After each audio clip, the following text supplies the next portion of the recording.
Okay, hello po. Welcome po ulit sa aking channel. Sa ngayon ay tuturuan ko kayo ng karugtong ng naging tutorial ko last time ng intro ng sa aking pag-iisa.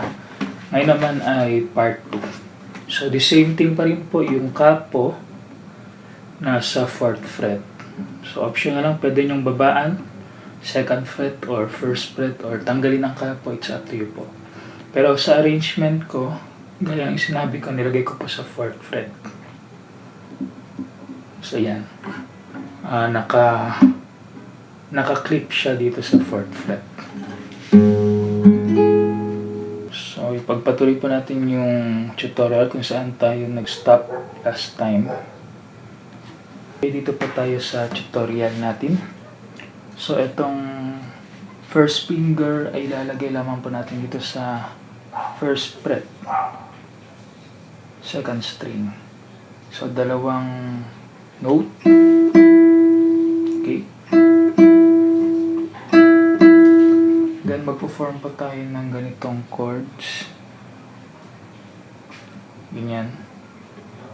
So sa tabs ay meron tayong 4, 2, 0, 3. So yeah, i-arpeggiate pa natin yan. I-arpeggio pa natin yan. So, yan. Then after nyan, itong 3rd finger ay i-release pa natin. Tatanggalin pa natin. So, preparation na po itong 1st finger.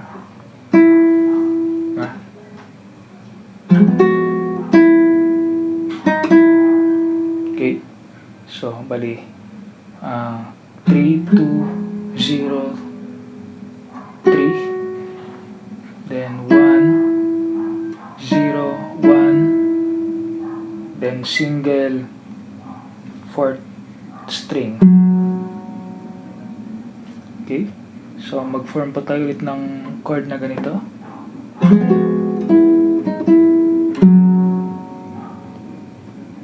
Okay, bali dalawang nota yan.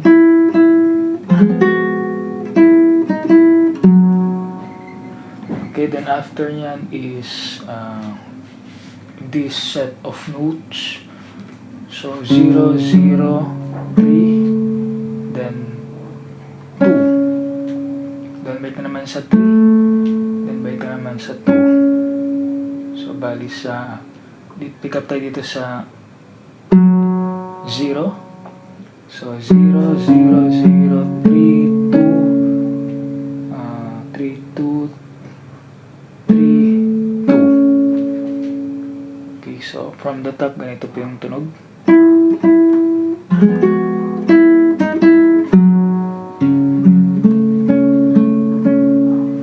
Okay. Then after po nyan ay ito parte parang mag-G po tayo. So itong 3rd finger, ilalagay pa natin sa 3rd fret. Then kasabay po nito, yung 3rd fret ay ito pong yung 0 or sa 2nd string, no? Yan. Then yung typical lamang po na G major, G major or G. Simply G, no? So G or 3, 0, 2, 0. Yan. Then dito parte na to, ang ginawa ko po ay parang nag-hammer on po ako. Pero hindi ko po siya kinalabit yung string. Parang ganito pa lang sa yan. Ganun naman po yung ginawa ko. So, yun, mas mabilis po yun. So, bali, isang kalabit dito sa 2nd string. Then, itong 1st finger ko, lilan ko lang ito, no? Para siyang hammer on. Pero hindi ko kinalabit yung 3rd string. Yan. So, bali. Yan.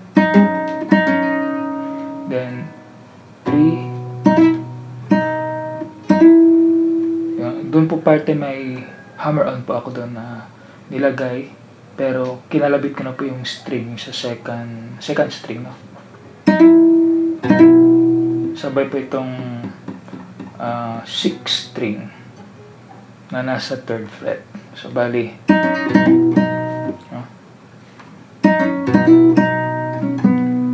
so 2, 0, then sabay po itong 3rd finger ko po nasa 3rd fret, then sabay po itong 3, 0, then 2nd finger nasa 2nd fret, then dalawang tugtog or dalawang kalabit sa string. Yan. So bali, then arpeggio lamang po yan, no? Doong parte. Okay. Then after po nun, so bali,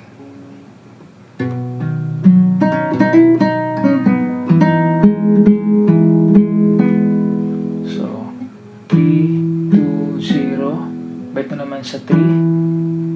Then naglagay pa ko dito ng parang mordent, no?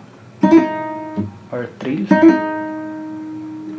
So bali, 3, 2, 0, 3, then trill or mordent. Yan. So hammer, combination ng hammer on pati pull off. Yan, no? Pero mabilis pa yan. Okay, so after nyan, nag-A minor or simple ganito lang. So sabay itong 0 dito sa 5th fret, then 2 dito sa 3rd string, then hammer on, then pull off, no? So 2, 3, 0, then 3, 2, pull off, then hammer on na naman. So from 0 to 2, gamit itong 2nd finger, no? Ayan. So then this set of notes, 0, 2, 3, 2, 3, 0, then 3, 2, 3. 3, 2, 0. Then may hammer on po dito. Yan, 0, 2. Then 3, 2, 3, then pull off, 2, 0, then hammer on, 0 to 2. Pero kasabay itong 3rd finger nasa C or nasa 3rd fret, then 3, 2, 0, 1, then 3, 2, 0, then 3, then ano lang po, C major. So arpeggiated. Kung tutugtugin po natin from the top, ganito po yung tunog.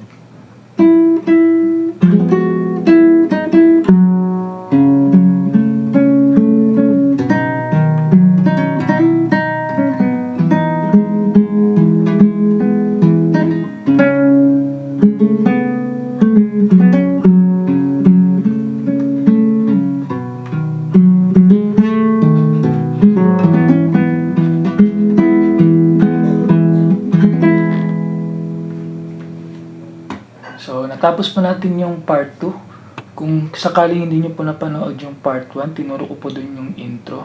Panoorin nyo po, dito po, no? At aralin nyo po yung part 2 dito. So hanggang dito lamang po yung tutorial muna. At abangan nyo po yung part 3 tutorial. Maraming salamat po.